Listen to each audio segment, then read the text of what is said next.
नमस्कार गाईज, तुम्ही बघू शकता. हे बघा, मी आहे आता कोथिंबीरच्या शेतामध्ये आणि आत्ताच कोथिंबीर घेतलेली आहे उपटून. थोडीशी भाजीला कोथिंबीर घेतलेली आहे. तर टोमॅटोचं पण शेतामध्ये होतं. हे पाहू शकता, शेतामध्ये हिरवीगार कोथिंबीर आहे.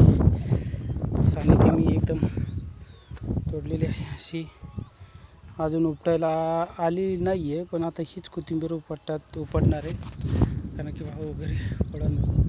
इकडे पण पाहू शकता, इकडे पण कोथिंबीर आहे, पण त्याच्यामध्ये खूप गवत झालेलं आहे. त्याच्यामुळे ही कोथिंबीर मी उपटून घेतलेली आहे. आणि हे पाहू शकता, ही आहे कोथिंबीर अशी एकदम गावरान कोथिंबीर आहे. पूर्ण माझ्या हाताचा वास येते कोथिंबीर. हे बघा, आता मी कोथिंबीर घेऊन रिटर्न घरी चाललेलं आहे. गाडीवरती शेतात आलो होतं. टोमॅटोच्या शेतात व्हिडिओ बनवायचा पण वेळच पुरला नाही आहे.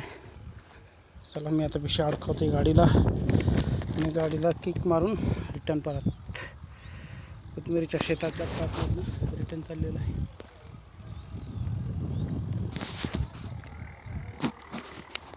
कोथिंबीर एक नंबर आहे, गावरान आणि शुद्ध.